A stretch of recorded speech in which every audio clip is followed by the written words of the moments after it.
Hola chicos, ¿cómo están? El día de hoy vamos a trabajar sobre otro de los temas de mecanismos de explotación. Pero antes de esto nosotros recordemos los puntos tratados del día de ayer. Habíamos hablado sobre el obraje y sobre el concertaje.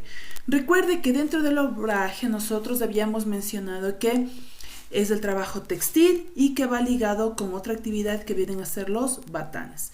Recuerde que las condiciones de trabajo dentro de estos lugares eran considerados incluso como una cárcel, debido a que ahí mismo los talleres eran dormitorios, eran comedores, incluso en muchos de los casos eran urinarios. Trabajaban de forma como un circuito, desde el lavado de la fibra, luego la formación de los ovillos del hilo y posteriormente ya el trabajo en el proceso del telar.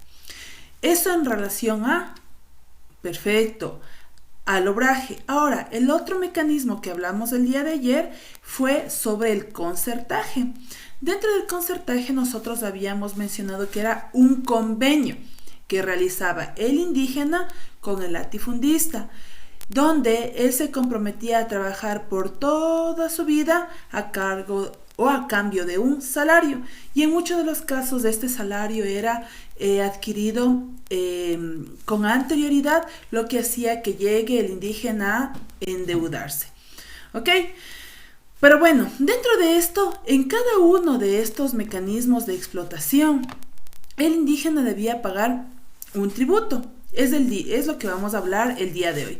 Usted puede observar en esta imagen, mire, tenemos nuevamente dos protagonistas que van a resaltar en este proceso de la economía colonial. Por este lado tenemos el español y por este lado tenemos a los aborígenes o a los indígenas. ¿Qué observa usted que están realizando aquí? Perfecto, usted puede ver que el indígena está entregando objetos a el español. Entonces podemos decir que ¿quién es en este caso el que se beneficia con la producción? Perfecto, el español. Listo. Pero, como podemos ver, el día de hoy vamos a hablar sobre el tributo indígena. Nuestro objetivo va a ser enunciar la importancia del tributo indígena tanto en la economía del indígena como en la producción colonial.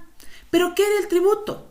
El tributo indígena, el tributo venía a ser un impuesto que era pagado por los nativos americanos, en este caso los indígenas. Ellos hacían este pago de impuesto a la corona española o a su sucesor inmediato. En este caso estamos hablando del español que se encontraba aquí en el continente.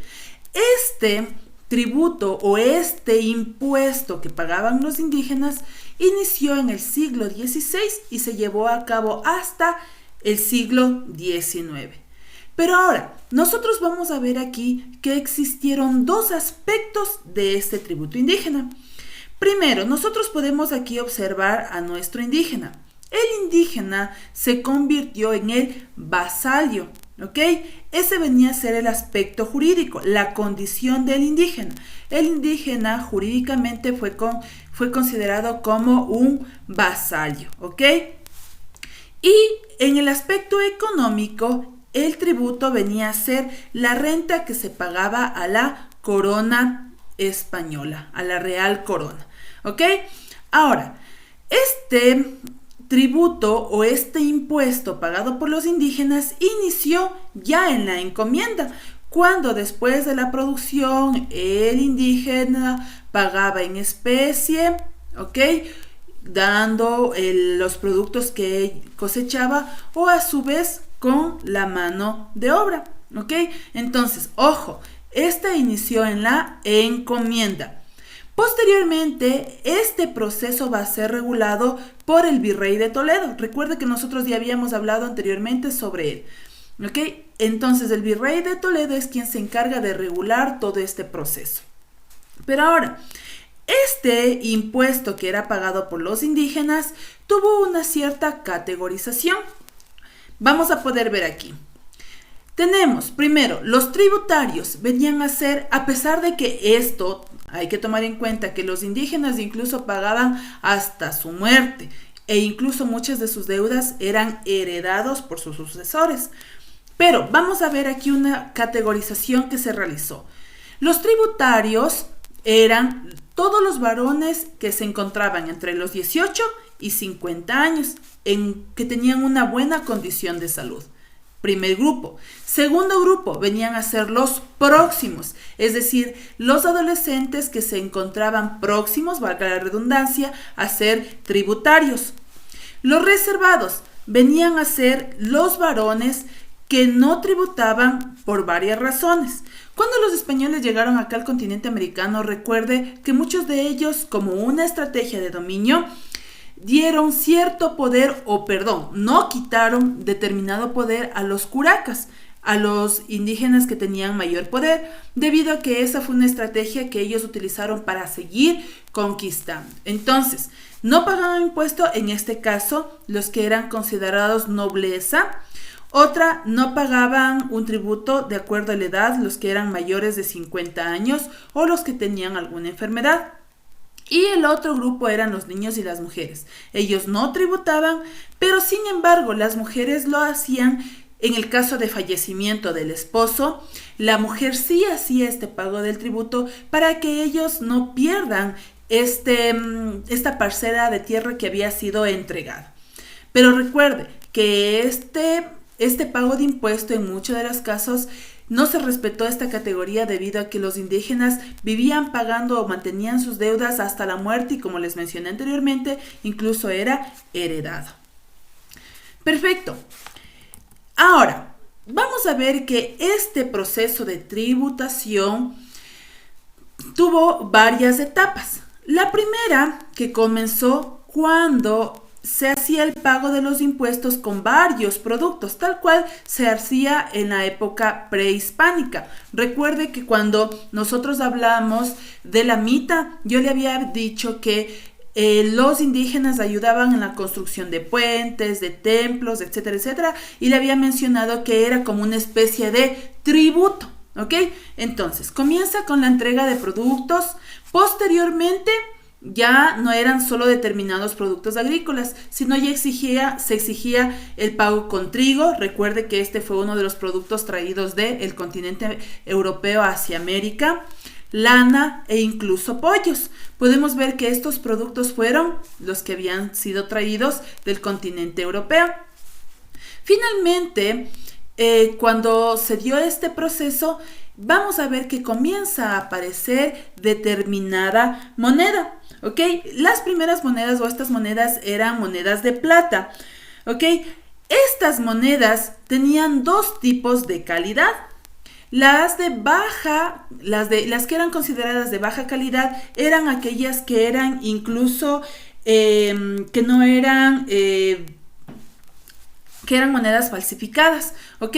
Estas monedas eran para el intercambio entre indígenas y también era para el pago que realizaban las altas autoridades a los indígenas, y también ellos lo utilizaban para el comercio interno. Y las de alta calidad eran utilizadas por la clase alta, en este caso estoy hablando de criollos o españoles, para realizar el comercio internacional. ¿Ok? Entonces eso es en relación el tema del día de hoy, chicos, tributo indígena. Recuerde que este fue un impuesto pagado por los indígenas hacia la corona española. Inició en el siglo XVI hasta el siglo XIX. Jurídicamente el indígena era considerado como un vasallo y económicamente era un pago que se realizaba a la Real Corona. Inició con la encomienda y fue después regularizado por el virrey de Toledo. Tenemos 4 categorías: tributarios, varones de 18 a 50 años, los próximos, los que estaban próximos a cumplir los 18 años, los reservados, quienes no pagaban el tributo porque se encontraban en la categoría de nobleza, tenían más de 50 años o tenían alguna enfermedad, niños y mujeres que no pagaban, pero sin embargo, si el varón fallecía, la mujer continuaba pagando el tributo para no perder el terreno. Recuerde que en muchos de estos casos esta categoría no era respetada o aplicada directamente hacia los indígenas. tuvo un proceso, inició con la entrega de productos agrícolas, posteriormente específicamente trigo, lana y pollo, y finalmente con la introducción de las monedas, en especial monedas de plata, donde tenían de alta calidad y de baja calidad. Alta calidad para el comercio internacional, baja calidad para el comercio interno y también para el pago de los salarios de los indígenas. Bueno chicos, por favor, luego de revisar cuál va a ser la actividad del día de hoy, luego de revisar la información sobre el tributo indígena, por favor usted va a hacer un esquema de llaves. Esa va a ser la primera actividad. Y la segunda actividad va, por favor, a realizar el taller de la página 116, a excepción de la pregunta 5. Solamente va a ser la pregunta 1, 2, 3 y 4. Esas 4 actividades, por favor, las trabaja en su libro. Posterior a esto, usted va a tomar una fotito del esquema de llaves y una fotito de la página 116 y me la envía al Classroom. Por favor, ser muy puntuales en el horario de entrega, por favor. Y de aquí nosotros nos estaríamos viendo ya la próxima semana, el día lunes. Pero recuerde que las actividades tienen un tiempo determinado para ser presentadas. Eso es todo, chicos, para el día de hoy. Recuerde realizar las actividades y cuidarse. Que tengan un buen día.